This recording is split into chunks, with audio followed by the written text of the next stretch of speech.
tahu bahwa peperangan antara syaitan dan Bani Adam itu sudah berlaku sejak zaman Adam alaihi salatu wassalam diciptakan. Dan itu terlihat ketika Allah subhanahu wa ta'ala menceritakan tentang kisah Iblis dan Adam. Ketika Allah subhanahu wa ta'ala memerintahkan seluruh malaikat untuk sujud, maka semua malaikat sujud kecuali Iblis, enggan dan sombong dan termasuk makhluk yang kafir kepada Allah azza wa jalla. Dan itu difirmankan dalam Al-Quranul Karim, wa idh qala rabbuka lil malaikati isjudu li Adam fasajadu illa iblis aba wastakbara wa kana minal kafirin. Dan ketika kami katakan kepada para malaikat, sujudlah kalian kepada Adam, semua malaikat sujud. Tentu yang dimaksud sujud di sini adalah sujud penghormatan, bukan sujud ibadah. Karena sujud ibadah tidak boleh diberikan kecuali kepada Allah. Kecuali Iblis, dia enggan sujud, maka Allah katakan aba wastakbara wa kana minal kafirin. Iblis pun enggan, kemudian sombong dan termasuk makhluk yang kufur. Lah sejak peristiwa ini, maka tertanamlah permusuhan Iblis kepada Adam. Karena Allah subhanahu wa ta'ala akhirnya mengutuk Iblis dan mengeluarkan dari sorga. Maka akhirnya Iblis pun bersumpah di hadapan Allah, fabi izzatika la ughwiyannahum ajmain illa ibadaka minhumul mukhlasin.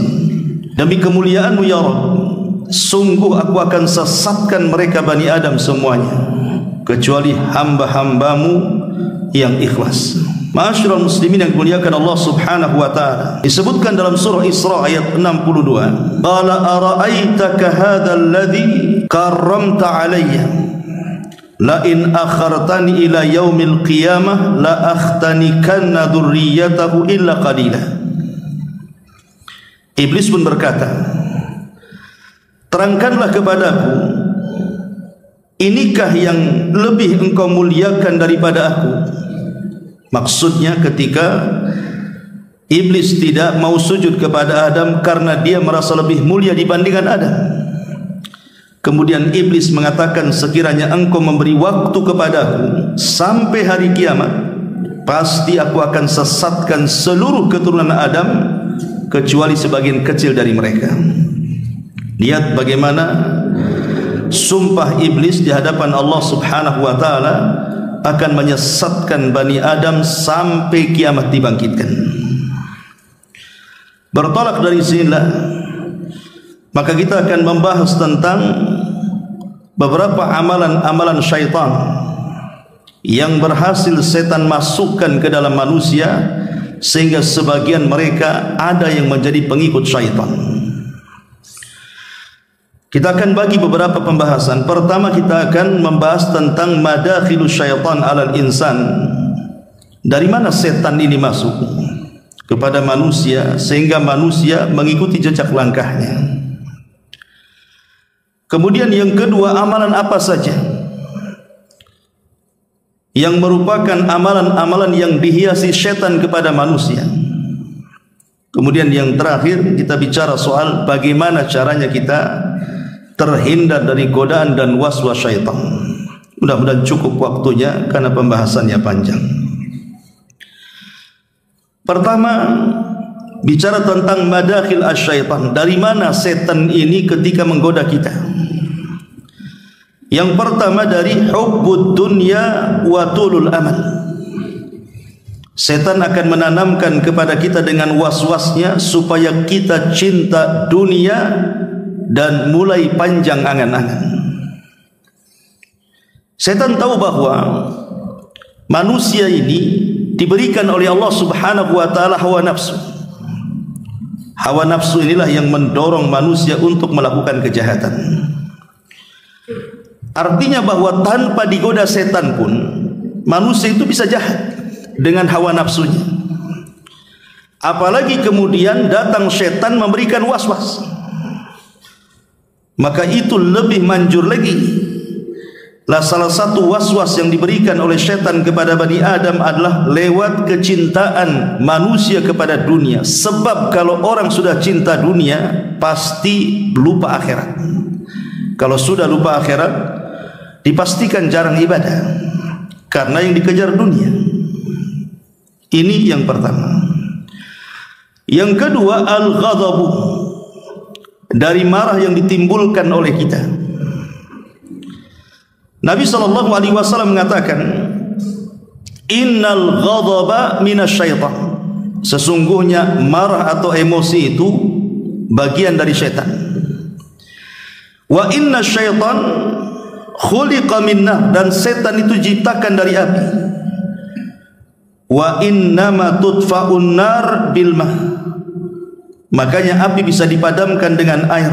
Fa idza ghadiba ahadukum falyatawadda, maka ketika salah seorang di antara kalian sedang kondisi marah, maka berwudulah. Jadi setan akan masuk ketika manusia marah. Setan akan masuk di situ. Makanya lihat orang-orang yang marah itu, terkadang ucapan yang dikeluarkan pun tidak sadar dia. Dia akan mengeluarkan ucapan apapun yang dia ucapkan di situ. Terkadang binatang-binatang keluar, terkadang kalimat-kalimat kotor keluar, namanya orang lagi marah. Lah, yang seperti itu ditimbulkan dari syaitan. Makanya Rasul memberikan solusi di sini, ketika marah berwudu. Ya tentu solusi ketika marah banyak. Kata Rasul, apabila berdiri sedang marah, duduk. Kalau sedang duduk masih marah, baring. Kalau sudah baring masih marah, cari tempat lain. Kalau juga masih marah, berwudu. Kalau masih marah, solat, kan begitu. Jadi banyak solusi dari Nabi SAW. Kemudian yang ketiga, al-hiqdu wal hasad. Setan masuk dari kedengkian dan hasad. Karena hasad sendiri adalah penyakit setan. Bahkan penyakit yang pertama kali dilakukan oleh makhluk itu hasad. Pertama hasadnya iblis ketika disuruh untuk sujud kepada Adam, dia tidak mau. Itu tidak maunya iblis karena hasad. Artinya dosa yang pertama kali di langit adalah hasad. Kemudian dosa yang pertama kali di bumi juga hasad. Hasadnya Qabil kepada Habil berakhir dengan pembunuhan. Maka hasad ini bagian daripada pintu yang digunakan syaitan untuk masuk menyesatkan Bani Adam. Dan hasad ini sangat bahaya karena bisa menggugurkan banyak kebaikan. Kata Rasul, iyyakum wal hasad fa innal hasada ya'kulul hasanat kama ta'kulun narul hatab. Hati-hati kalian jangan hasad, karena hasad itu bisa memakan semua kebaikan seperti seperti api melahap kayu bakar, kata Nabi. Kemudian yang keempat, al-kibr, masuk dari pintu kesombongan. Karena sombong itu adalah juga sifat syaitan. Dia sombong di hadapan Allah Subhanahu wa taala, ketika Allah memerintahkan sujud dia tak mau. Itulah bentuk sombongnya. Maka dia berusaha untuk menanamkan sifat sombong kepada manusia. Dari pintu sombong inilah iblis masuk, syaitan masuk, sehingga membuat fitnah di tengah-tengah manusia. Lah tentu bentuk sombong ini kan macam-macam. Ada bentuk sombong ini meremehkan dan merendahkan orang lain. Ada juga bentuk sombong ini ditinjau dari cara berjalan, membusungkan dada seolah-olah dia lebih mulia dibandingkan yang lainnya. Atau juga menolak nasihat. Karena Rasulullah SAW juga yang mengatakan bahwa sombong itu adalah batrul haq wa ghamdun nas, menolak kebenaran artinya nasihat, dan merendahkan orang lain. Dan semuanya ada pada diri syaitan. Kemudian juga yang semana dengan sombong adalah ujub. Ujub itu merasa bangga diri, dan ujub ini bisa mencelakakan kita. Kenapa demikian? Karena biasanya orang yang ujub itu buta mata, merasa bahwa dirinya lebih mulia dan orang lain itu di bawahnya. Kemudian juga orang ujub ini merasa amalannya pasti diterima, dan amalan orang lain itu di bawahnya. Makanya kenapa para ulama sampai mengatakan, kalau kita ini kaya amalan,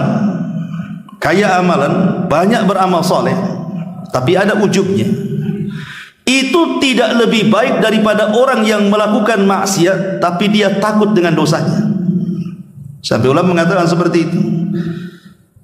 Atau kita balik, orang yang bermaksiat kepada Allah Azza wa Jalla tapi takut dengan dosa yang dilakukannya, itu lebih baik dibandingkan orang yang tidak pernah bermaksiat dan beramal saleh tapi ada ujub di hatinya. Karena ujub ini bisa membatalkan semua amal. Ini yang kelima. Kemudian yang keenam, ar-riya, masuk daripada pintu riya. Karena riya inilah yang membatalkan amalan yang dilakukannya. Dan syaitan sangat senang kalau ada orang yang tidak ikhlas. Karena itulah target daripada iblis. Ketika dia bersumpah di hadapan Allah, la ughwiyannahum ajmain illa ibadaka minhumul mukhlasin. Aku akan sesatkan semua anak turunan Adam kecuali orang-orang yang ikhlas. Dan orang riya itu tidak ikhlas. Makanya kemudian setan masuk dari jalur riya ini. Kemudian juga setan masuk dari jalur al-bukhlu wasyuh. Al-bukhlu wasyuh, kebakhilan dan kekikiran. Makanya ada Al-Quran dalam surah Al-Baqarah itu 268. Bagaimana setan itu akan mendekati orang yang punya niat untuk bersedekah. Kemudian setan akan membisikkan di telinganya. Apa bisikannya? Asyaitanu ya'idukumul faqra wa ya'murukum bil fahsya. Setan akan menjanjikan kefakiran dan akan memerintahkan keburukan. Jadi setan akan berikan was-was kepada orang yang bersedekah, jangan kau sedekah nanti fakir. Jangan kamu sedekah nanti miskin. Tidak usahlah kamu ini pergi umrah ke sana kemari, kebutuhanmu masih banyak. Jangan bantulah sana sini, hajat pula masih banyak. Jadi setan akan berikan was-was seperti itu sehingga jadilah dia orang bakhil. Kemudian yang nomor 7, an-nadhratu fil haram, memandang kepada yang diharamkan Allah Azza wa Jalla. Seperti memandang aurat yang bukan dari lawan jenis kita dan dia bukan mahram kita. Maka disebutkan dalam sebuah athar dari Ali radhiyallahu an, di mana Nabi SAW berwasiat kepada Ali, an-nadhratu sahmun masmumun min sihami iblis. Ingat bahwa pandangan yang ditujukan kepada haram adalah racun dari panah-panah beracun iblis. Man tarakaha makhafatallah badalahu Allahu imanan yajidu halawatahu fi qalbihi. Barang siapa yang berusaha meninggalkan perkara itu, maka Allah akan ganti dengan keimanan dan dia akan merasakan manisnya iman. Jadi orang yang senantiasa menjaga matanya, tidak memandang yang diharamkan Allah Azza wa Jalla, Allah ganti dengan keimanan. Kemudian yang nomor 8, ihtiqarudz dzunub. Setan akan masuk. Bagaimana caranya orang ini memudah-mudahkan atau meremeh-remehkan sebuah dosa. Karena setan itu suka dengan dosa. Jadi kalau ada orang yang meremeh-remehkan dengan dosa, ini kan dosa kecil saja. Saya kan zina baru berapa kali saja. Ini kan saya masih ibadah kok, masih ini, masih itu, tapi juga melakukan dosa. Maka ini termasuk madakhilus syaitan. Makanya Rasul mengatakan, iyyakum wa muhaqqaratidz dzunub. Hati-hati jangan meremehkan sebuah dosa. Fa innahunna yajtami'na 'alal mar'i hatta yuhlikahu.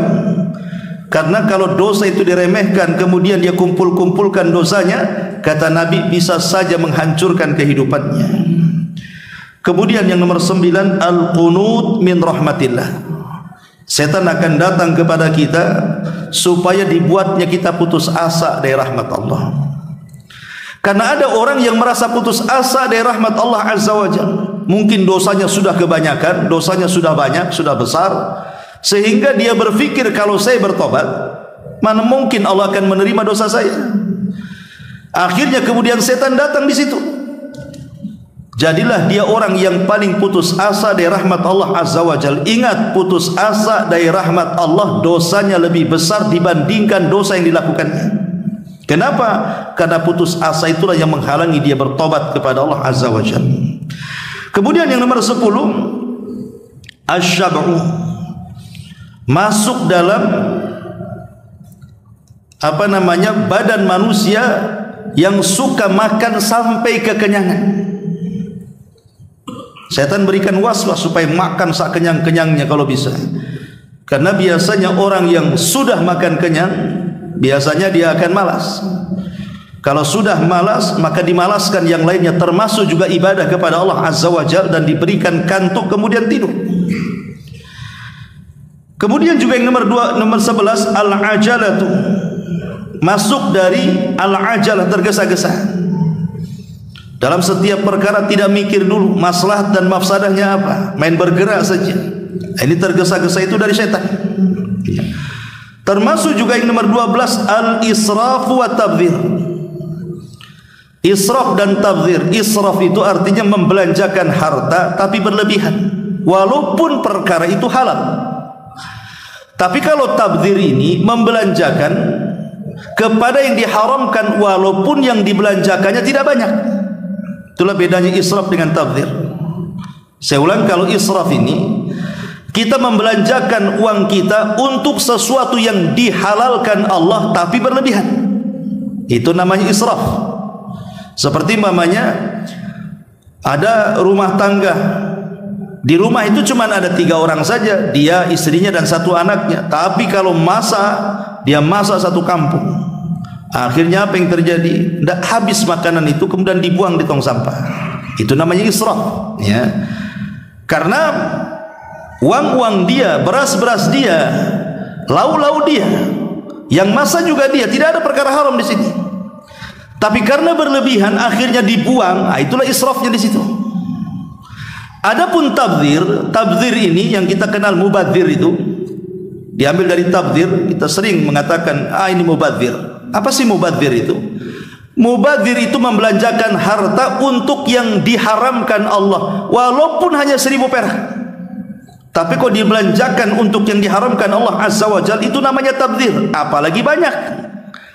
Seperti orang yang membeli narkoba, minuman keras, berzina, judi dan begitu seterusnya, itu masuk dalam kategori tabdzir. Dua-duanya, baik israf ataupun tabdzir, adalah jalan masuk setan di situ untuk menggoda Bani Adam. Kemudian yang nomor 13, su'udzan, berburu sangka kepada manusia.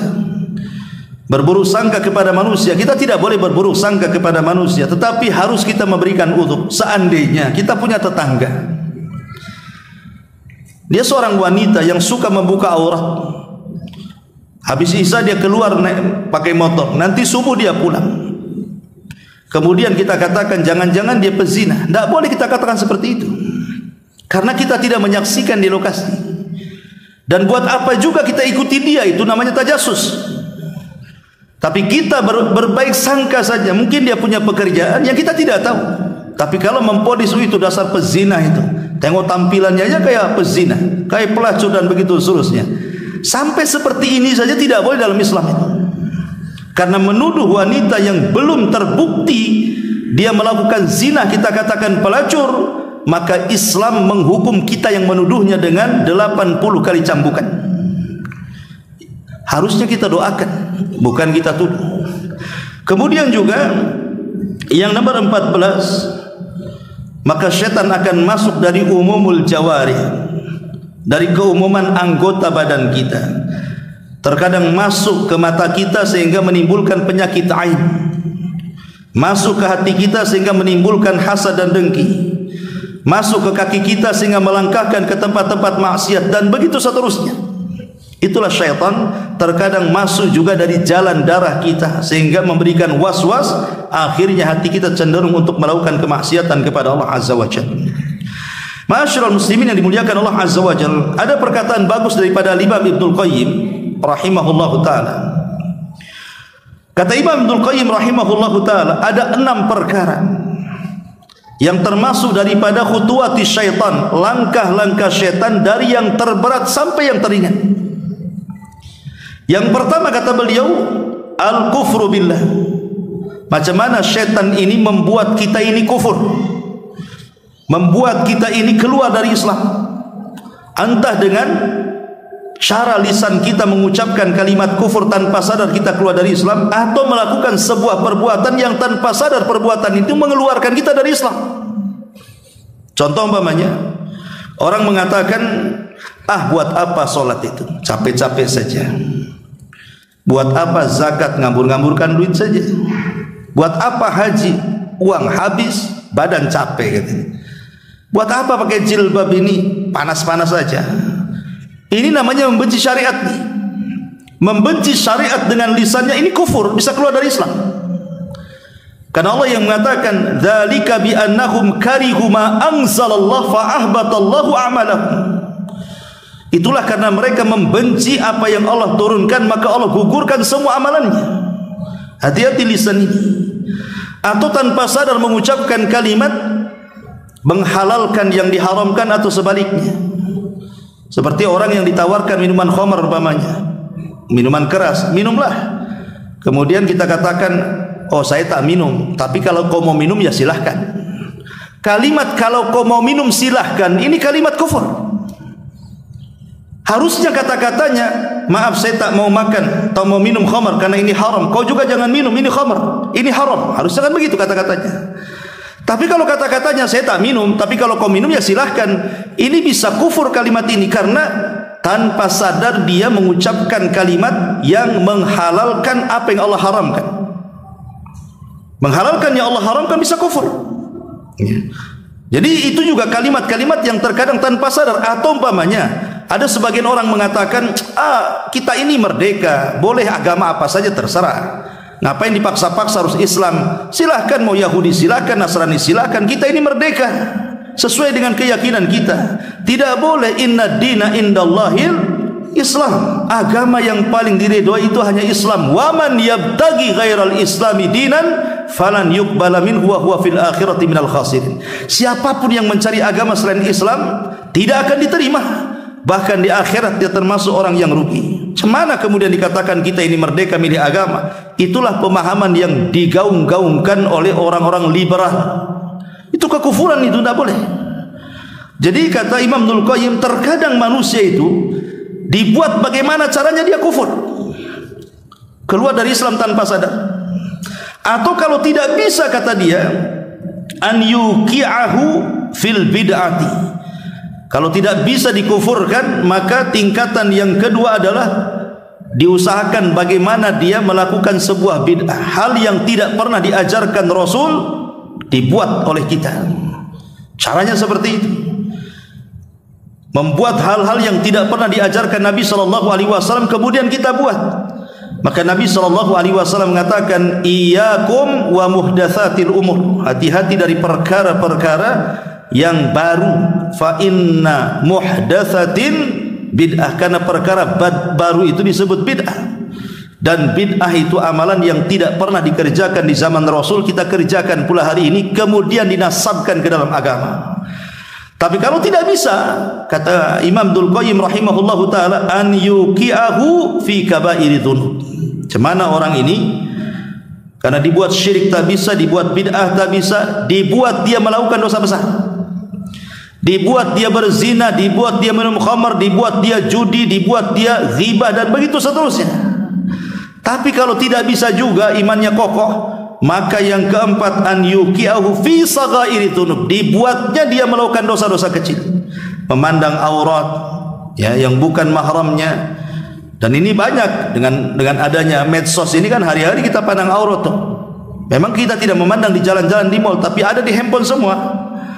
Tapi kalau juga dia tidak bisa digoda untuk melakukan dosa kecil, maka yang kelima, at-tausi'atu fil mubahat, dibuatnya sibuk dengan perkara-perkara mubah, main bola sampai keasikan akhirnya lewat waktu sholat, ngobrol lama-lama akhirnya lupa ibadah. Memang ngobrol kan mubah, tapi kalau keasikan akhirnya kemudian lewat waktu sholat, jadi haram tuh hukumnya. Dibuatnya perkara-perkara mubah itu dilama-lamainnya tuh. Kalau tidak bisa juga, maka yang keenam, an yushghilahu bil mafdul anil fadil, sengaja dilupakan dari ibadah yang utama, diambilnya pula yang tidak utama.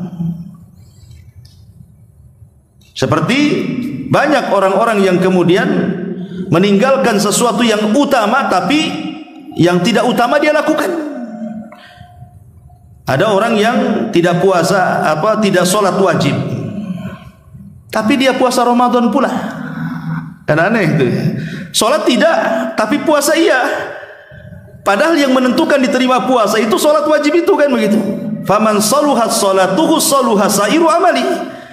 Kalau salatnya baik, semua amal dianggap baik. Nah, yang utama itu salatnya, kenapa sibuk puasanya? Nah, dibuat kayak gitu oleh setan itu.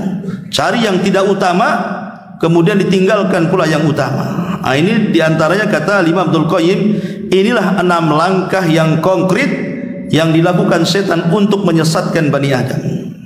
Ma'asyiral muslimin yang dimuliakan Allah Azza wa Jalla, di sini ada 50 amalan yang merupakan amalan-amalan yang setan menghiasi kepada manusia untuk melakukan dosa. Saya sudah tulis di sini ada 50 dosa atau amalan-amalan yang dihiasi oleh setan yang merupakan waswas daripada setan. Secara singkat, yang pertama, al-kufru wasyirku billah, kekufuran dan kesyirikan kepada Allah Azza wa Jalla. Kufur dan syirik ini amal setan yang dihiasi. Makanya ketika contoh saja orang datang ke dukun, dukun ini difirmankan dalam Al-Quran, kemana setan itu turun, kata Allah, tanazzalu ala kulli afakin athim. Setan itu turun kepada setiap orang yang melakukan kedustaan dan melakukan dosa. Sebagian ahli tafsir mengatakan, ketika setan turun kepada ala kulli afak, artinya afak di sini adalah para dukun, paranormal, bomo-bomo dan yang semacamnya. Lah setan itu menghiasi mereka. Terkadang menghabarkan satu berita kebenaran, tapi dicampur adukan 99 kedustaan. Makanya kalau ada dukun meramal kok benar, itu namanya kebetulan. Karena 99 ramalan yang lainnya tidak terbukti. Cuman kadang-kadang yang diviralkan, yang terbuktinya, yang 99% yang tidak terbukti itu tadi viralkan pula sama dia. Akhirnya manusia percaya, kan begitu. Nah, ini yang harus dipahami, bahwa ini contoh kekufuran dan kesyirikan, kan. Orang datang ke dukun, orang datang ke paranormal, kadang-kadang percaya kepada klinik, tangkal, jimat dan yang semacamnya. Semua adalah amalan yang dihiasi syaitan. Yang kedua, ar-riddatu anil iman wal intikas anil hidayah. Murtad dari keimanan dan berbalik dari hidayah.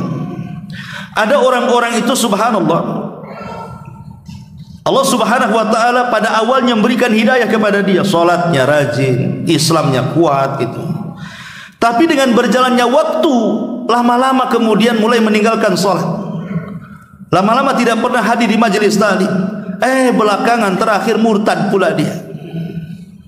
Ada orang yang seperti itu, ya.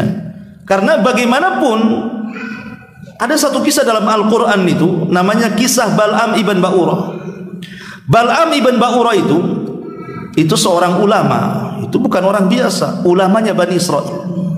Semua manusia kalau minta fatwa datang kepada Bal'am ibn Ba'urah.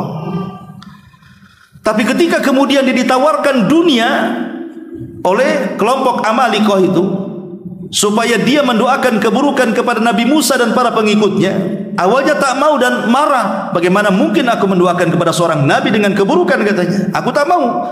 Tapi karena hari-hari kemudian diberikan, diiming-imingi dengan jabatan dan juga kekayaan, lama-lama futur dia. Mau pula dia mendoakan keburukan kepada Musa dan Bani Israel. Akhirnya kemudian Bal'am pun melakukan hal yang tidak pernah dilakukan siapapun, melakukan kemaksiatan besar. Dia keluar dari agama dia. Akhirnya dia mati dalam posisi murtad. Sehingga Allah subhanahu wa ta'ala firmankan tentang kisah Bal'am ibn Ba'urah dalam Al-Quran. Dan banyak kisah-kisah orang murtad itu yang tadinya istiqomah, belakangan kemudian murtad. Dan itu adalah amalan syaitan. Kemudian yang nomor 3, amalus sihr au ta'allumuhu, belajar sihir ataupun mengajarkan sihir kepada orang lain. Dan itu difirmankan dalam Al-Quran, wattaba'u ma tatlu syayatin ala mulki Sulaiman wa ma kafara Sulaimanu walakinna syayatina kafaru yu'allimuna an-nasa sihra. Dan mereka mengikuti apa yang dibacakan setan pada zaman kerajaan Sulaiman. Sulaiman tidak kafir, setan-setan itulah yang kafir. Mereka lah yang mengajarkan sihir. Karena begini ikhwatu fiddin, selepas Nabi Sulaiman meninggal dunia, maka kemudian setan ini datang kepada manusia untuk menggali situs yang berada di bawah singgasana kursi Sulaiman. Di situ ada kotak. Rupanya setelah digali, rupanya ada kotak isinya semua buku-buku sihir. Lah padahal buku-buku sihir ini dikumpulkan oleh Sulaiman pada zaman ketika dia berkuasa. Karena kan di zaman Sulaiman berkuasa itu banyak tukang sihir di mana-mana. Jadi Sulaiman hendak memberantas mereka. Akhirnya kemudian mengutus pasukannya untuk merampas seluruh buku-buku tukang sihir, kemudian diletakkan di bawah singgasananya. Kemudian mengancam kepada jin dan juga manusia, siapa yang mengambil buku-buku ini di bawah singgasanaku, kalau dia manusia ku bunuh, kalau dia dari kalangan jin maka ku katakan pasti terbakar. Jadi di zaman Nabi Sulaiman tidak berani itu tukang-tukang sihir itu, karena Sulaiman sudah mengancam. Tapi semenjak Sulaiman meninggal dunia, rupanya dibongkar di bawah singgasananya banyak tuh buku-buku sihir. Orang-orang Yahudi mulai mereka memfitnah bahwa Sulaiman itu mampu menundukkan semuanya karena punya sihir yang sumbernya dari buku-buku itu. Maka Allah bantah di sini. Sulaiman itu tidak kafir, bukan tukang sihir. Yang kafir itu setan. Mereka lah yang mengajarkan sihir. Makanya orang-orang Yahudi sejak zaman dulu sampai hari ini menganggap Sulaiman itu tukang sihir. Tapi Islam mengatakan tidak, dia seorang nabi dan dia penegak tauhid. Ma'asyiral muslimin yang dimuliakan Allah Azza wa Jalla, maka amalan yang ketiga adalah amalus sihir. Kemudian yang keempat, taqdimul aqli wal hawa war ra'i ala syar'illahi wa ahkami. Mendahulukan akal, hawa nafsu, pendapat dibandingkan syariat Allah Subhanahu wa taala. Kan ada orang yang berpikir kalau ada Quran dan Sunnah bertentangan dengan akal, akal pula didahulukan, Quran Sunnah pula dibuat. Itu akidah Mu'tazilah. Jadi kalau orang mengagung-agungkan akal dibandingkan wahyu, maka itu ketahuilah termasuk amalan syaitan. Karena syaitan itu ketika disuruh sujud kepada Adam, otaknya bermain, saya lebih baik daripada Adam. Berarti dia mendahulukan akalnya dibandingkan perintah Allah yang menyuruh dia untuk sujud. Dia tak mau sujud. Kenapa? Karena mendahulukan akal dia. Perasaan iblis, enak saja saya suruh sujud, saya kan lebih baik daripada Adam. Saya diciptakan dari api dan api lebih dekat dari cahaya, artinya saya dekat dengan malaikat. Adam dari mana? Tanah dekat dengan cahaya katanya. Makanya kemudian dia tak mau sujud. Berarti dari sini, dari akal bulusnya iblis ini, dia mendahulukan akal dia dibandingkan perintah sujud dari Allah kepada Adam. Maka siapapun yang mendahulukan akal dibandingkan syariat, maka dia terhiasi dengan perbuatan iblis. Kemudian yang nomor 5, asyukuk fil mu'taqadati wal ibadat. Dibuat ragu-ragu dalam keyakinan dan juga dalam ibadah. Makanya ada hadis yang mengatakan, ya'ti syaitan ahadukum fayaqul man khalaqa kadza wa kadza hatta yaqula lahu man khalaqa rabbah. Fa idza balagha dzalik falyasta'id billahi minasyaitonir rajim. Terkadang ada orang yang kemudian diberikan was-was dalam otak dia. Dia merenung, siapa yang menciptakan langit? Allah. Siapa yang menciptakan bumi? Allah. Siapa yang menciptakan pohon? Allah. Siapa yang menciptakan ini? Allah. Siapa yang menciptakan itu? Allah. Akhirnya kemudian sampai terpikir, lalu siapa yang menciptakan Allah? Kalau sudah sampai ke tingkat siapa yang menciptakan Allah, berarti itu setan masuk tuh. Ya, kan nanti ujung manusia itu nanti berpikir seperti itu kalau dia tidak ada iman tuh. Ya memang langit dan bumi yang menciptakan Allah. Pertanyaannya, yang menciptakan Allah siapa? Kalau sudah sampai otak kita ini berpikir siapa yang menciptakan Allah, maka kata Nabi SAW, faliyasta'id minasyaitan, berlindunglah kepada Allah karena itu datang dari waswas syaitan. Kemudian juga yang nomor 6, at-tahakum ila taghut, berhukum dengan taghut. Ya, maksudnya taghut di sini bisa dalam bentuk qanun, undang-undang yang menyelisih Al-Quran dan Sunnah. Undang-undang yang menyelisih Al-Quran dan Sunnah. Kalau ada orang yang mengatakan bahwa hukum Allah tidak lebih baik daripada hukum manusia, berarti dia telah berhukum dengan tauhid. Dan itu yang dikehendaki syaitan. Dan bisa kufur dia, keluar dari Islam. Kalau dia menganggap bahwa hukum yang dibuat manusia lebih baik dibandingkan hukum yang dibuat Allah, kufur dia. Lain kalau seandainya, saya sih yakin Quran Sunnah itu lebih baik, tapi nampaknya kalau diterapkan di negara kita ini hukum-hukumnya belum pas. Karena kita belum siap, makanya masih pakai hukum manusia.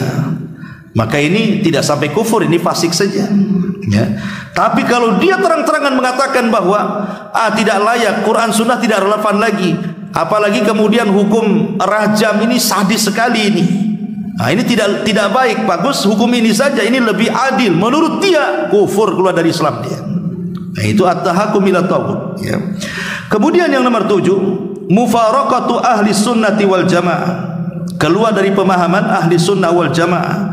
Karena Rasul yang mengatakan alaikum bil jamaati wa iyyakum wal furqati, fa inna syaitan ma'al wahid wa huwa ma'al itsnaini abad, wa man arada buhatal jannati falyalzamil jamaah. Wajib atas kalian berjamaah.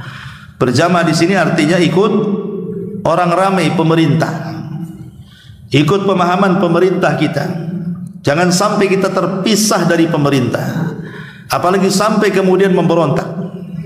Karena memberontak dari pemerintah ini pemahaman khawarij, bukan pemahaman ahli sunnah wal jamaah. Karena kalau kita bersendirian, berpisah dari pemerintah, maka setan akan lebih dekat dengan dia, dan kalau seandainya dia bergabung dengan jamaah, setan akan lebih jauh dari dia. Begitu kata Nabi SAW. Ada juga yang memahami al-jamaah di sini, ya maksudnya pemahaman ahli sunnah wal jamaah, pemahaman yang sesuai dengan Al-Quran dan Sunnah, dan juga pemahaman salaful ummah. Kemudian yang nomor 8, al-istikbar an ta'atillahi azza wa jalla, sombong dari ketaatan kepada Allah azza wa jalla, merasa bahwa dia sudah banyak amalannya sehingga tak perlu lagi beramal, ataupun merasa bahwa Allah tidak dihajatkan lagi bagi kehidupan dia, dan dia menasabkan semuanya atas jasa dia, seperti yang dilakukan Qarun. Ini juga bagian daripada amalan yang dihiasi setan. Kemudian yang nomor 9, taghyiru khalqillah, merubah ciptaan-ciptaan Allah, dan ini paling banyak. Seperti wanita yang mencukur bulu hadis, ini merubah ciptaan Allah. Allah sudah buat bagus-bagus lah itu, di atas mata ada halisnya, dikerok pula sama dia, diganti pula sama spidol. Ya kalau spidolnya permanen, tak permanen pula kena hujan, masalah.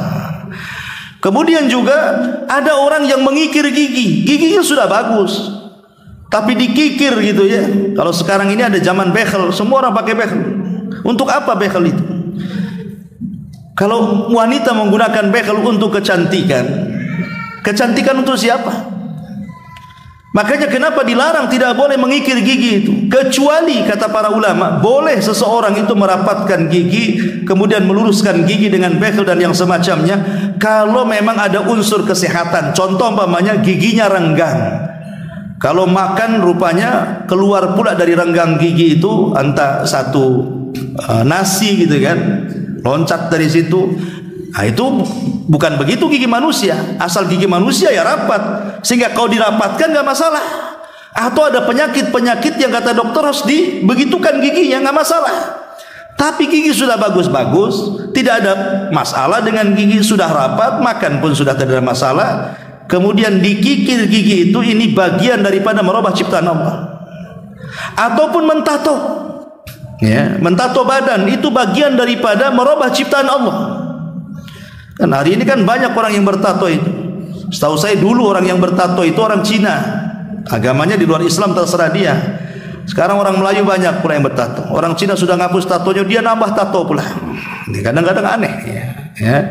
Jadi ini juga salah satu daripada yang merubah ciptaan Allah. Termasuk juga menyambung rambut. Kadang kan ada pakai wig, pakai apa gitu kan. Itu semua haram hukumnya dalam Islam, dan itu bagian daripada keberhasilan setan menggoda manusia. Karena Allah yang mengatakan dalam surah An-Nisa ayat 119 itu, la wala amurannahum fala yughayyiranna khalqallah. Maka iblis akan mengatakan, sungguh aku akan perintahkan mereka, maksudnya manusia, supaya mereka merubah-rubah ciptaan Allah Subhanahu wa taala. Nah, ini juga bagian daripada perbuatan syaitan. Kemudian yang nomor 10, al-khaufu war-ra'bu min awliyaihi minal mujrimin wal fasikina wal kafirin. Merasa takut dan juga merasa khawatir dari wali-wali syaitan, dari kalangan orang-orang yang berdosa, orang-orang fasik dan orang-orang kafir. Jadi setan bekerja sama dengan orang-orang jahat. Seperti orang-orang yang datang ke dukun kemudian ngancam kita, usir kamu, besok tengok saja sebelum 3 hari mati kamu. Akhirnya kita merasa ketakutan. Ya, ketika merasa ketakutan, akhirnya dia cari penangkal. Kau punya dukun, aku cari dukun lagi lah. Ayo kita perang dukun. Jadi akhirnya kan menakut-nakuti, atau lewat setan kita ditakut-takuti. Seperti umpamanya orang yang kita lihat kalau kurang iman, kurang ibadah, itu kan ada orang-orang itu penakut. Kalau orang sudah penakut, biasanya sesuatu apapun yang dilihat dia pasti dikait-kaitkan dengan setan. Namanya di rumah lampu mati, tiba-tiba ada suara seng, padahal seng ini kena angin sebenarnya, tapi udah takut kita ini. Ada setan di seng katanya. Padahal seng itu, ataupun mungkin gorden yang goyang-goyang kena angin, kan itu. Kemudian langsung ketakutan, kok gorden ini goyang-goyang? Ada apa ini? Nah. Ataupun mungkin ada suara angin yang sangat kencang, atau mungkin ada bayangan atau apa. Setan ini akan berusaha menakut-nakuti kita, ikhwan. Sebenarnya takut kepada setan bukan syirik, tapi masalahnya setelah itu kalau dia melakukan hal-hal yang diharamkan, itulah yang kemudian setan berhasil menakut-nakuti kita. Makanya kata Nabi SAW, idza nazala manzilan falyaqul a'udzu bikalimatillahi tammati min syarri ma khalaq. Kalau kita ini singgah di sebuah tempat dan di situ menakutkan, bacalah kata Rasul, a'udzu bikalimatillahi tammati min syarri ma khalaq. Aku berlindung kepada Allah dengan kalimat-kalimatmu yang sempurna, maksudnya Al-Quran, dari keburukan ciptaanmu yang kau ciptakan. Kalau kita membaca zikir seperti ini, apa kata Rasul? Lam yadurrahu hatta yartahil min manzilihi dzalika. Maka tidak akan madaratkan apapun yang dibuat waswas setan kepada kita. Ataupun kalau terlalu panjang lah, a'udzu bikalimatillahi tammati min syarri ma khalaq, saya enggak hafal Ustaz, lupa kadang-kadang. Maka cukup yang paling pendek mengucapkan basmalah. Kata Rasul, kalau engkau lewati sebuah tempat menakutkan, jangan pedulikan satu, yang kedua bacalah basmalah. Jadi dua di situ. Jangan pedulikan, yang kedua baca basmalah. Jadi kalau kita ini jalan di kegelapan gitu kan, entah naik motor, entah jalan kaki, entah lewat kuburan, entah lewat yang menyeramkan, kata Rasul jangan pedulikan, baca basmalah, ya. Kemudian juga yang nomor 11, al-halifu billahi kadiba, bersumpah kepada Allah dengan cara dusta. Karena yang pertama kali bersumpah atas nama Allah untuk kedustaan itu iblis. Iblis mengatakan kepada Adam kan, wa qasamahuma inni lakuma laminan nasir, hai Adam, demi Allah aku datang ini sebagai penasehat. Kenapa Allah larang kau dekat-dekat pohon itu? Illa antakuna malakaini au takuna minal khalidin. Karena Allah tidak hendak engkau jadi malaikat atau engkau termasuk orang yang kekal di surga. Oh gitu kata Adam. Percaya dia dengan sumpahnya iblis. Kenapa? Karena tidak mungkin iblis bersumpah di surga, di alam para malaikat untuk sebuah kedustaan, karena belum ada sebelumnya. Makanya iblis, Adam percaya saja, kecuali kalau sebelumnya Adam pernah dikibuli gitu ya. Ada orang bersumpah kepada Allah untuk sebuah kedustaan, boleh jadi mungkin Adam tidak percaya dengan iblis. Tapi itu kan makhluk pertama yang bersumpah atas nama Allah untuk sebuah kedustaan tuh. Bahwa dia bersumpah atas nama Allah, bahwa kenapa Allah itu melarang kau dekat-dekat pohon itu, karena takut Allah kau jadi malaikat atau engkau termasuk orang yang kekal di surga. Kata Adam, enak juga ya, kalau saya tak makan nanti saya tak kekal pula di sini. Makanya dia makan tuh, termakan oleh sumpahnya iblis. Maka siapapun yang bersumpah atas nama Allah untuk sebuah kedustaan, berarti itulah sumpahnya iblis. Dan ini banyak di pasar-pasar itu. Orang yang sumpah-sumpah, wow demi Allah ini bagus, ini padahal tak bagus, ya kan? Oh demi Allah dari sana nggak dapat, padahal dapat. Oh demi Allah ini barang branded, padahal barang palsu dan begitu seterusnya. Kemudian yang nomor 12, izharul batil fi suratil hasan, menampakkan sebuah kebatilan tapi dikemas dalam sebuah kebaikan. Dalam surah An-Naml Allah mengatakan dalam 24-nya, wa zayyana lahumus syaitanu a'malahum, maka setan akan menghiasi amalan-amalan mereka. Seperti apa? Seperti orang yang beribadah dibuatnya riya.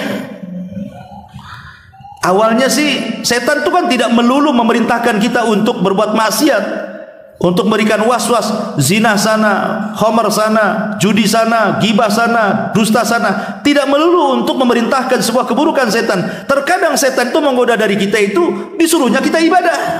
Banyak-banyak kau sedekah situ sama setan tuh. Banyak-banyak kau sholat di situ. Tapi di balik itu setan memasukkan riya supaya kau nanti, apa kata orang kalau kau tak sedekah? Coba kau sedekah banyak, kata setan itu. Nanti orang-orang memuji kamu. Kamu ini seorang ahli sedekah. Yang satunya kau ini seorang ahli qari. Yang satunya mengatakan kau seorang mujahid. Setan akan membuat was-was seperti itu. Ya, ma'asyiral muslimin, ataupun perkara-perkara yang tidak pernah diperintahkan oleh Nabi, kemudian kita lakukan, kemudian kita katakan ini sunnah Nabi, tidak ada sunnahnya. Ini tauhid padahal syirik. Ya. Nah, ini juga termasuk juga amalan-amalan yang dihiasi setan. Kemudian yang nomor 13, al-jidalu bil batil wa bi ghairi hujjatin wa awil barahin. Berjidal, berdebat tapi tidak ada dalil. Hanya debat kusir saja, dia tidak punya dalil mempertahankan pembenaran dia, bukan kebenaran. Nah, ini juga bagian daripada setan menghiasi kehidupan dia, karena Allah mengatakan dalam surah Al-An'am ayat 121, wa inna syayatin la yuhuna ila awliyaihim liyujadilukum.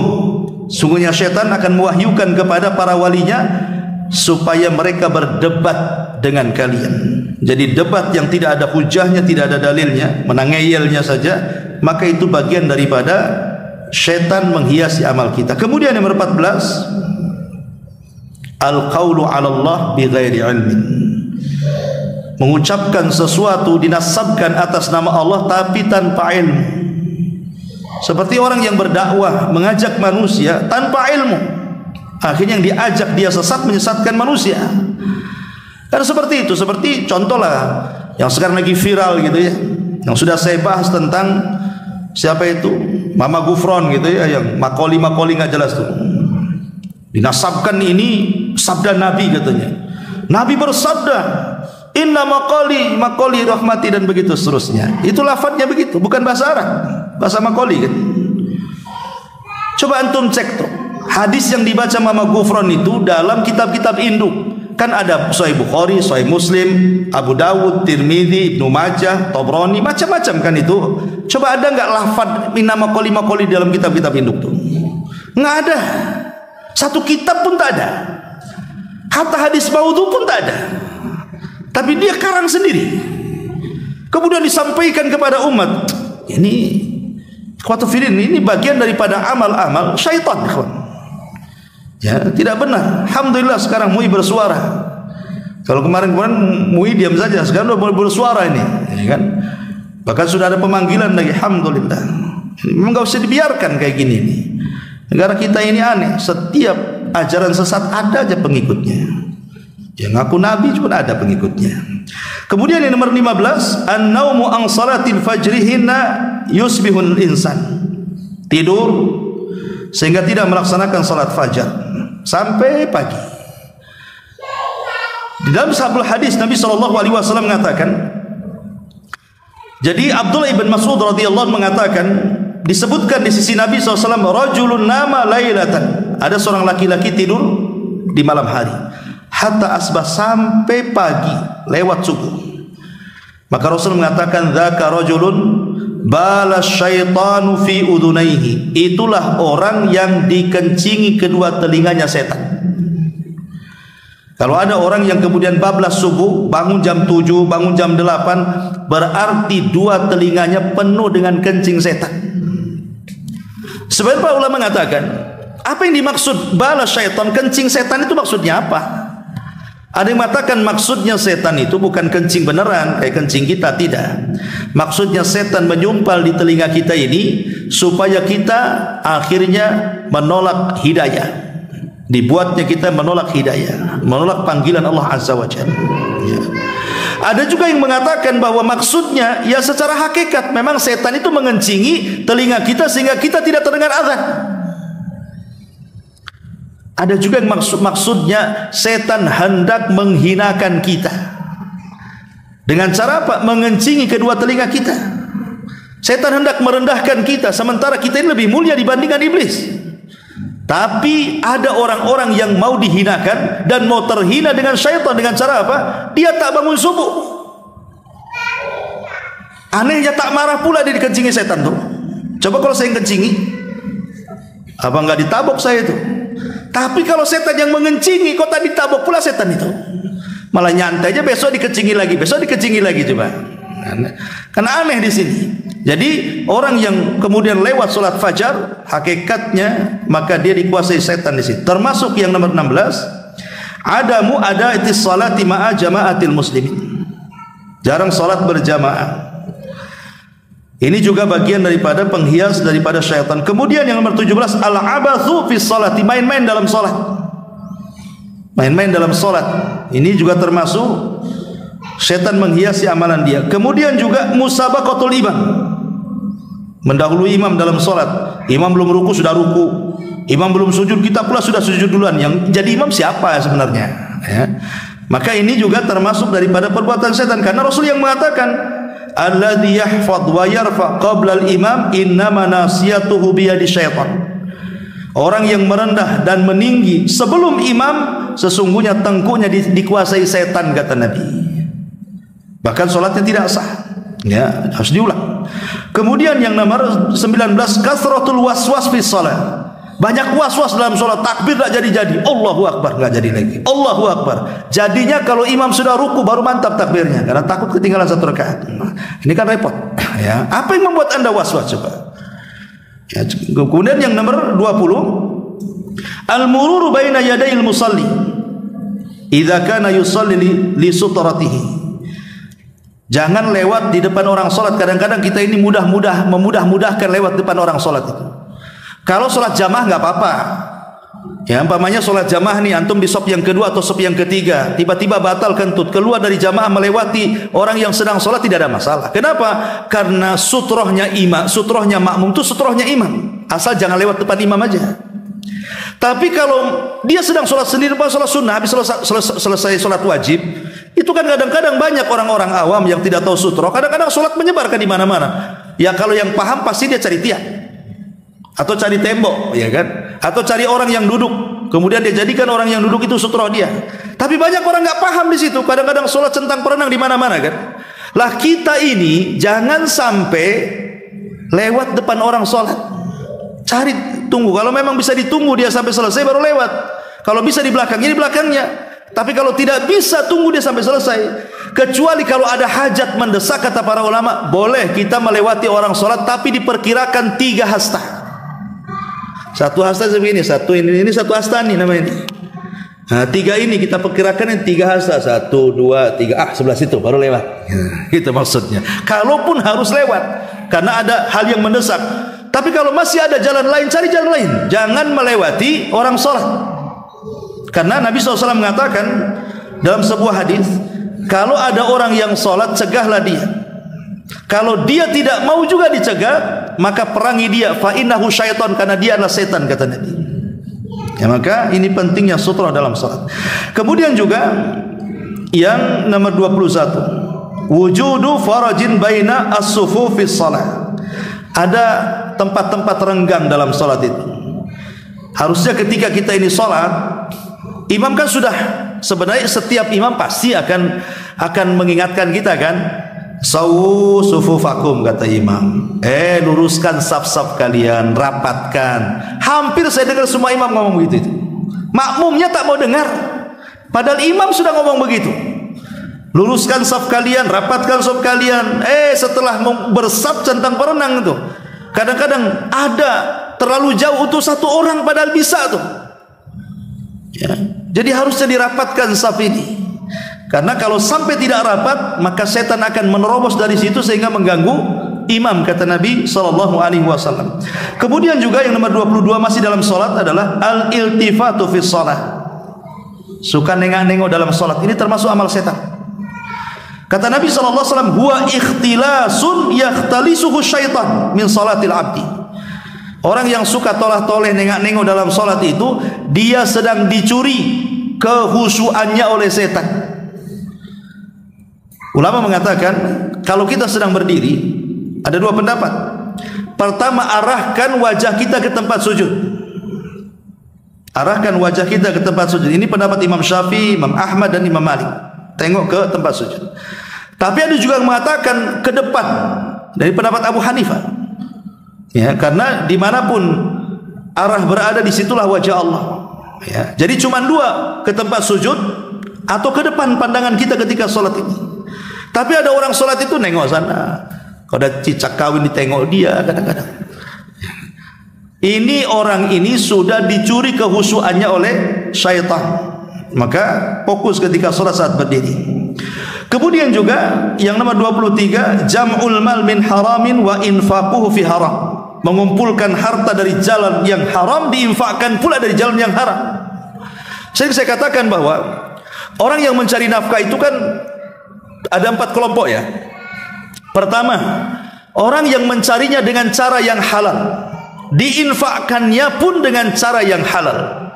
Maka ini semulia-mulia manusia di hadapan Allah. Itulah amalan para nabi.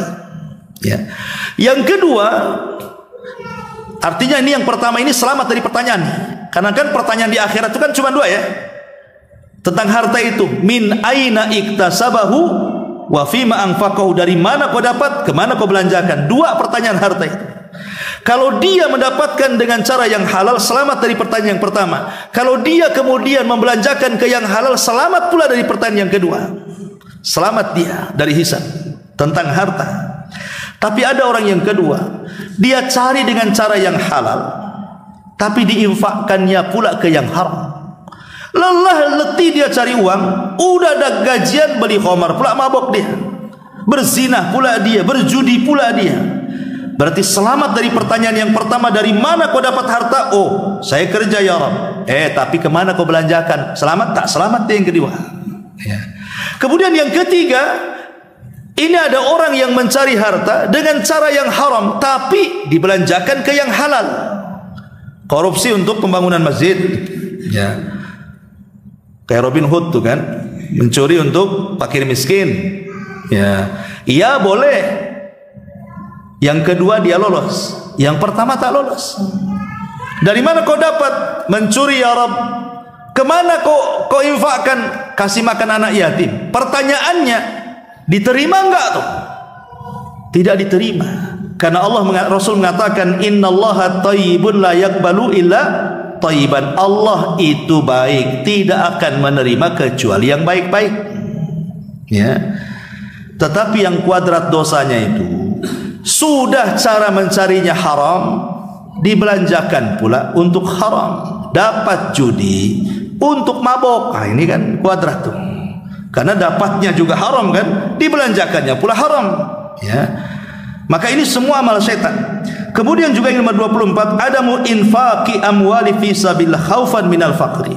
Orang yang bakhil, pelit, tidak mau infak di jalan Allah karena takut kemiskinan, sebagaimana tadi yang saya sebutkan surah Al-Baqarah 268. Kemudian 25, al-infaq riya'an wa sum'atan. Ya, dia tidak bakhil, dia sangat dermawan, tapi ketika infaknya itu karena riya ataupun karena sum'ah. Riya dan sum'ah ini kadang-kadang datang belakangan. Makanya sering saya katakan, ada orang-orang itu awalnya ikhlas tapi terpancing jadi riya.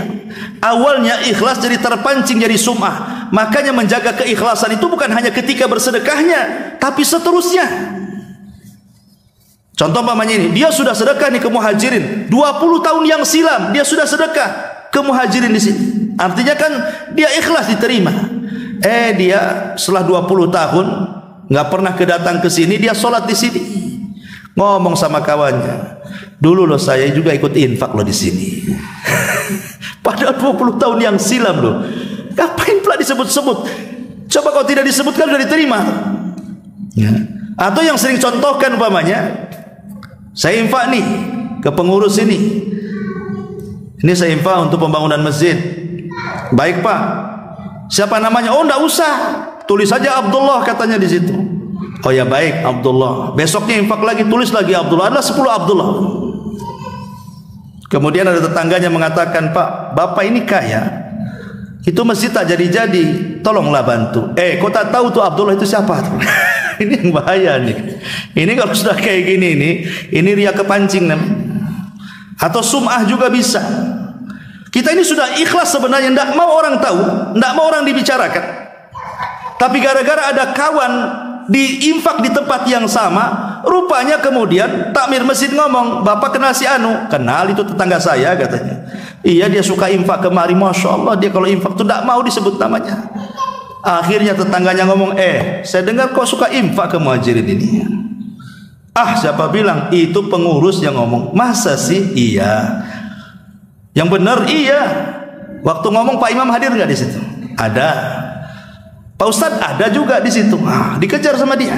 Ya, itu namanya sum'ah karena lezat ketika dia mendengar. Ya. Harusnya kan kalau dia itu nggak benar itu, nggak udah selesai sampai di sini pergi kan? Bukan dikejar pertanyaannya. Itu waktu pengurus ngomong itu dia ngomong apa? Itu kan dikejar namanya. Nah, kalau dia pujian kan sedap. Itulah namanya sum'ah namanya. Lah ini yang hal-hal yang seperti ini adalah perbuatan syaitan. Kemudian yang nomor 26, tabdzirul amwal wal israf fil infaq. Ini tadi sudah saya jelaskan tentang israf dan tabdzir. Kalau israf membelanjakan sesuatu dari perkara halal tapi berlebihan. Ada juga yang mengatakan begini, israf ini masuk juga tentang tabdzir ini masuk juga kepada adamu siyanatil ma. Ulama memasukkan bagian daripada tabdzir itu tidak bisa menjaga barang. Pamannya kita ini punya handphone. Sebenarnya kalau kita jaga handphone itu setahun 2 tahun tidak akan rusak. Ya. Tapi karena tidak menjaga, asal letak, kadang-kadang asal taruh gitu ya, akhirnya kepijak, akhirnya ketiduran, akhirnya kedudukan, akhirnya mudah rusak. Itu bagian daripada tabdzir kata ulama. Karena dia tidak bisa menjaga barang. Ingat, jadi tabdzir itu bukan hanya menghambur-hamburkan harta untuk kemaksiatan, tidak. Orang yang tidak bisa menjaga barang, tidak pandai merawat barang, itu juga tabdzir. Dan haram hukumnya. Ya.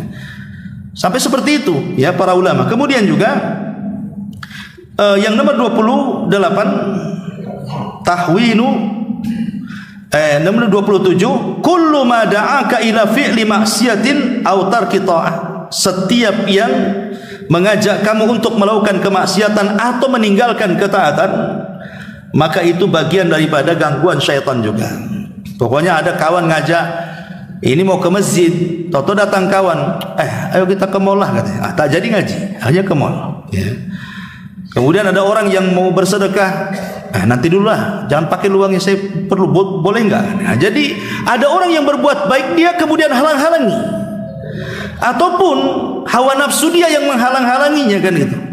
Ketika mau sedekah pikir, aduh ya juga ini belum nih, akhirnya tak jadi. Ini mau ke pengajian tapi ngantuk, gimana pula? Tidak bisa dilawan dia. Ya. Maka hal-hal ini juga bagian daripada undangan syaitan. Kemudian yang nomor 28, tahwinu lil ma'asi wa annaha saghiratan la tadur. Orang yang suka membeda-bedakan dosa. Memang dosa itu kan terbagi-bagi kan. Ada dosa kecil, ada dosa besar. Tapi pembagian ini dosa kecil, ini dosa besar, Quran Sunnah tidak ada yang menjelaskan. Ini pembagian ulama. Ulama membagi sengaja, oh dosa itu ada yang besar, ada yang kecil. Itu pembagian ulama untuk memahami supaya kita mudah ketika mempelajari sebuah dosa. Tapi kalau Quran sudah tidak ada kalimat Quran ini dosa kecil, nggak ada. Ya, itu pembagian para ulama supaya memudahkan kita hanya belajar gitu saja. Tetapi jangan sampai kemudian pembagian dosa ini merangsang kita untuk melakukan dosa. Contohnya umpamanya, ini kan dosa kecil saja, belum dosa besar, nggak apa-apalah kan gitu. Kadang-kadang orang terpancing karena ini dosa kecil katanya. Makanya kata para ulama, jangan pernah melihat kecilnya dosa, tapi lihat kepada siapa engkau berbuat dosa. Ya. Sebab kalau melihat kecilnya dosa, ini kan kecil belum besar, ini kan kecil belum besar. Ingat, walaupun kecil kata Umar bin Khattab, la saghirata ma'al istimrar wala kabirata ma'al istighfar. Tidak ada dosa kecil kalau tubuh-tubuhnya besar juga. sebagaimana tidak ada dosa besar kalau digempur dengan istighfar. Makanya betul kata ulama, jangan melihat kecilnya dosa, tapi lihatlah kepada siapa engkau berbuat dosa. Kemudian yang nomor 29, az-zulmu wal jawru fil qadha, kezaliman dan kecurangan dalam putusan-putusan persidangan. Hakim itu ada 3. Hakim itu ada 3. 1 di sorga dan 2 di neraka. Ya. Adapun yang di sorga, dia adalah hakim yang dia memutuskan perkara dengan ilmunya dan keputusannya sesuai dengan pengetahuannya. Jelas hakim ini memang dia punya ilmu dan diputuskan sesuai dengan pengetahuannya. Ini hakim di sorga. Ya. Kemudian yang kedua, hakim ini punya ilmu, tapi dia lencengkan ilmunya karena mungkin sogokannya atau mungkin karena hawa nafsunya, akhirnya tidak memutuskan dengan pengetahuannya. Ini hakim di neraka. Yang ketiga, hakim jahil. Hakim jahil tidak punya ilmu. Ya namanya nggak punya ilmu, macam mana dia memutuskan sebuah perkara? Maka ini pun di neraka. Jadi Rasul SAW sampai mengatakan satu hakim di surga, 2 hakim di neraka, menunjukkan bahwa kebanyakan hakim itu di neraka. Karena di sini 1:2 kan gitu ya. Ya, karena kecuali hakim-hakim yang mereka dirahmati takut kepada Allah Azza wa Jalla. Tapi berapa banyak hakim-hakim yang tidak takut kepada Allah, akhirnya memutuskan sesuai dengan hawa nafsunya, sesuai dengan yang bayar istilahnya. Kemudian yang nomor 30, al-ghina. Nyanyian. Nyanyian itu dari setan. Makanya Allah mengatakan wa minan nasi man yashtari lahwal hadis. Ada sebagian manusia itu akan memperjualbelikan kata-kata yang tidak ada faedahnya. Coba bayangkan kalau zaman dulu nyanyian itu kan ada di piring-piring itu. Zaman dulu itu kan ada di CD-CD kan, berupa piring-piringan itu. Itu diperjualbelikan. Sampai ada yang koleksi itu numpuk tuh, semua artis ada tuh.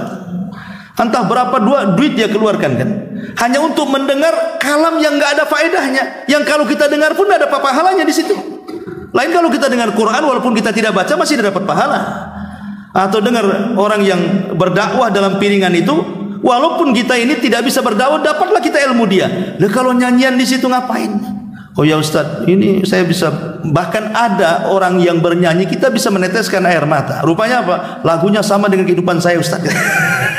Ada orang bisa kayak gitu coba. Ketika dengar Quran tak ada satu tetes air mata dia keluar.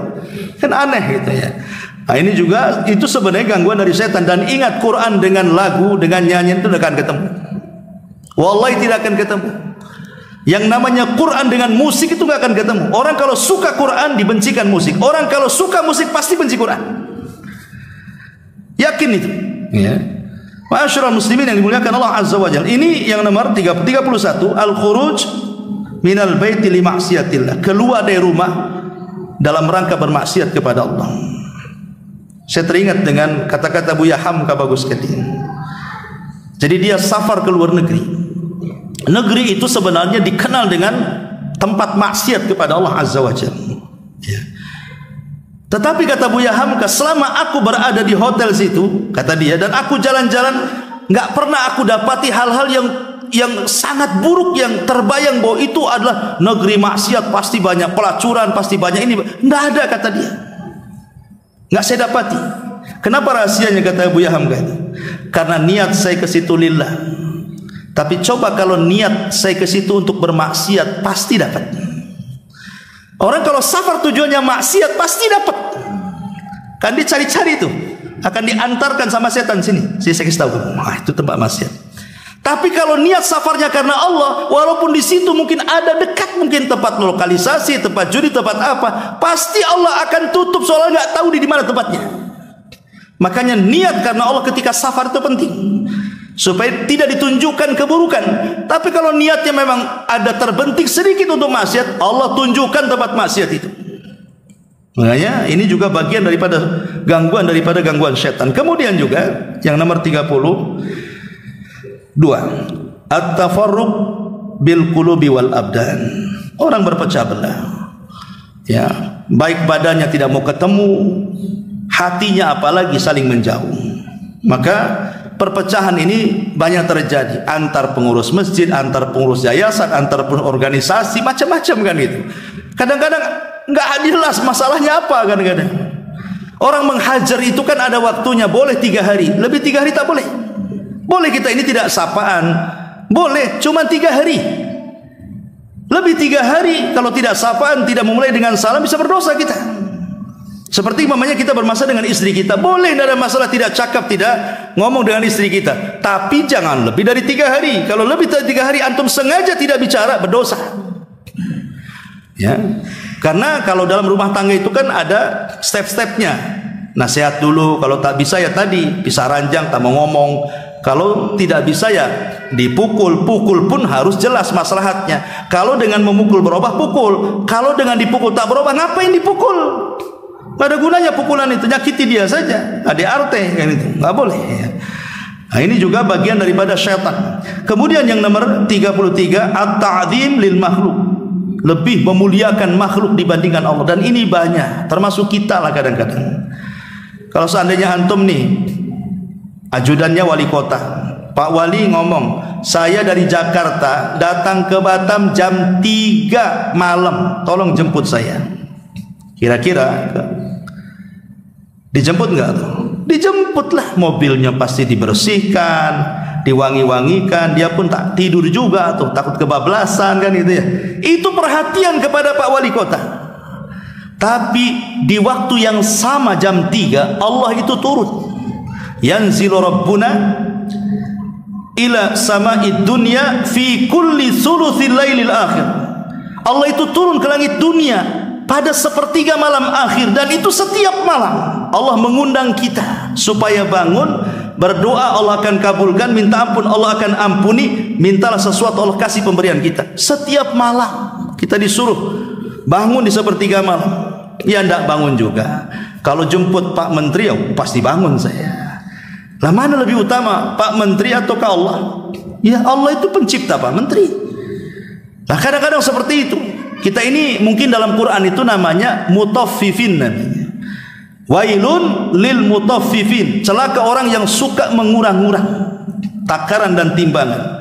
Sebagian para ulama mutaffif itu tidak hanya melulu dalam jual beli saja, tapi mutaffif juga masuk dalam ibadah. Contoh umpamanya, kalau untuk diri sendiri dan keluarga, antum bisa masuk restoran mana saja. Makan ini, makan itu lezat. Berapa? 2 juta antum bayar. Nggak kepikiran sampai rumah. Giliran ada pengemis, memang betul-betul pengemis orang susah. Ya, nggak pernah kita belikan seperti kita membelikan keluarga kita. Ya palingnya nih kasih, belilah nasi bungkus di Padang sana. Kadang-kadang seperti itu kan. Lah ini kan lillah, sedekah ini bukan untuk orang yatim, untuk Allah. Atas tangan kita.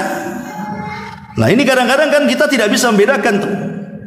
Nah ini kan ini terjadi sama saya, sama ada, sama siapapun. Kadang-kadang dalam hal-hal seperti ini kadang-kadang mendahulukan makhluk dibandingkan Allah Subhanahu wa taala. Contoh dalam berpakaian saja.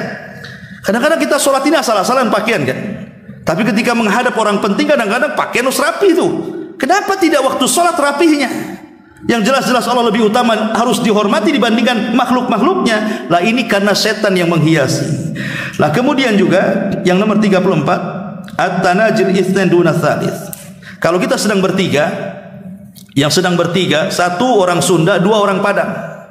Yang 2 orang Padang ini ngobrol bahasa Padang, yang orang Sunda diam saja nggak paham. Itu tak boleh. Ya, takut nanti disangka dia sedang menggibah kawannya. Kau ngomong apa kamu? Aku gak paham tuh. Makanya Rasul mengatakan, jangan kalau kita sedang bertiga yang 2-2, jangan ngobrol pakai bahasa planet yang tidak dipahami orang lain. Kecuali kalau minta izin, maaf ya, saya ada perlu sama dia. Kalau dia izinkan nggak apa-apa, kalau nggak diizinkan jangan. Kenapa alasannya? Fa innahu yuhzinu, kata Rasul. Karena itu bisa menjadikan dia sedih. Dan itu dari syaitan. Kemudian yang nomor 35, safarul insan wahda fit tariq la yujad fihi ghairah. Safar sendirian. Maka setan juga kadang-kadang suka menggoda orang yang safar sendirian. Makanya disunahkan berdua atau bertiga. Kemudian juga al-khalwatu, berkhalwat dengan wanita, maka yang ketiganya setan. Kemudian juga al-laibu bil hammam, seorang lama-lama di kamar mandi, main-main di kamar mandi, berendam lama-lama di kamar mandi. Kamar mandi itu tempat setan. Makanya kita masuk saja disuruh untuk a'udzubillahi minal khubthi wal khaba'is. Tapi memang setan cerdas. Sekarang kalau orang bangun rumah mewah, itu kamar mandi interiornya lebih indah dibandingkan kamar dia sendiri tuh. Jadi kalau masuk kamar mandi rasanya keluar lagi tuh kan. Itu setan sebenarnya. Apa ini indah-indah kamar mandi? Kamar mandi itu fungsinya cuma dua, buang hajat kecil dan besar, keluar lagi sudah. Nggak ada lagi fungsi yang lain. Mandi sekedarnya. Makanya kenapa kemudian Muawiyah, bukan Muawiyah bin Sufyan, sahabat yang lain bertanya kepada Nabi SAW, ya Rasulullah, kalau saya bersendirian, apakah saya juga harus menutup aurat? Ya, maka Rasulullah mengatakan, ya, karena Allah lebih berhak dimalui. Jadi kalau kita telanjang, tidak ada hajat tiba-tiba kita buka pakaian begitu saja, maka walaupun tidak ada yang melihat, Allah melihat kamu, kata Rasul. Maka kita membuka aurat itu kalau ada hajat saja. Kalau tidak ada hajat jangan buka aurat. Karena kalau tidak ada hajat buka aurat, malulah dengan Allah Azza wa Jalla. Kalaupun harus buka aurat, maka masuk ke kamar mandi itu berta'awudz dan baca basmalah supaya mata jin dengan aurat kita itu terhalang. Kemudian juga yang 38, al-ajalatu fil umur, bersegera dalam perkara tadi, ajalah, ya. Tergesa-gesa dalam urusan, tidak menimbang maslahat dan mafsadahnya, ya. Termasuk juga al-furqatu baina az-zawjaini, perselisihan suami istri itu dari setan. Karena setan itu paling bangga kalau ada suami yang menceraikan istrinya. Itu paling bangga tuh. Maka iblis akan bangkit mengambil piala diletakkan di atas kepala prajuritnya yang mampu menggoda orang bisa bercerai. Karena ada hadis kan, setan itu setiap hari mengutus prajuritnya dari tengah lautan. Ada yang menggoda yang tadinya sholat jadi tidak sholat, yang tadinya puasa tidak puasa, yang tadinya jarang gibah jadi tukang gibah, dan begitu seterusnya. Dan itu semua akan dilaporkan kepada iblis. Tapi iblis sudah biasa dengan itu, tidak terlalu bangga. Tapi kalau ada yang mengatakan, ya iblis tuanku, aku sudah bisa menceraikan tu rumah tangga si Anu, iblis bangkit dan mengambil piala. Anta, oh kau prajurit yang mantap, katanya. Kenapa? Karena kalau orang sholat kemudian tidak sholat, itu korbannya satu. Orang yang biasa puasa tidak puasa, korbannya satu. Orang yang biasa baca Quran tidak baca Quran, korbannya satu. Kalau bercerai, ini korbannya banyak. Istrinya korban, suaminya korban, anak-anaknya korban, keluarga suami korban, keluarga istri korban. Nanti korbannya kemana-mana. Nanti si istri curhat dengan kawannya, korban lagi kena. Nanti si suami curhat sama kawan yang lain, kena juga sama setan. Akhirnya kemana-mana, ya. Itulah maka setan senang dengan orang cerai itu. Kemudian juga yang yang selanjutnya, at-ta'ari wa kashfu aurat. Tadi sudah jelaskan tentang suka membuka aurat, ya. Itu bagian daripada setan. Kemudian keluarnya wanita dari rumah dengan tabarruj, berdandan ala jahiliyah. Keluarnya wanita dari rumah tanpa mahram ketika safar yang memang masafah safar, jarak safar gitu ya. Termasuk juga duduk di antara bayangan matahari. Begini kawan, ini banyak kita nggak paham ya hukum ini. Hukum mungkin sebagian antum tahu, tapi sebagian nggak tahu. Jadi kalau kita sedang duduk di teras, nih, matahari dari sebelah sana, ya. Kemudian matahari, karena di situ ada tiang, sehingga bayangan tiang itu mengenai sebagian badan kita dan mataharinya mengenai sebagian badan kita. Jadi badan kita terkena bayangan dan terkena sinar matahari. Kata Nabi SAW, ya, maka sebaiknya kalian kalau ingin terkena matahari, kenakan matahari semua, atau kalau terkena bayangan, masukkan ke bayangan semua. Jangan separuh kena bayangan, separuh kena matahari. Itu ada hadisnya, ya. Karena ini juga bagian daripada amal setan, ya. Termasuk juga menakut-nakuti dengan senjata, mengancam lewat handphone walaupun tidak ada senjata, ya awas dipolisikan kamu, padahal dia nggak salah kan itu. Kemudian juga makan dan minum dengan tangan kiri, kemudian makan dan minum berlebihan, israf, ya. Kemudian juga was-was ketika berwudu sampai ngabisin air satu bak mandi, nggak kelar-kelar wudunya tuh, itu was-was dari setan, ya. Termasuk juga yaqau fil bai'i, apa yang terjadi dalam jual beli seperti menipu, kemudian mengurang-urang takaran, timbangan meteran, kemudian riba, zalim, dan begitu seterusnya. Termasuk orang yang minum khamr, orang yang berjudi, menyembah berhala, kemudian istisqa bin nujum, menyandarkan hujan kepada bintang, dusta dan begitu seterusnya, maka itu semua amalan-amalan daripada amalan-amalan syaitan.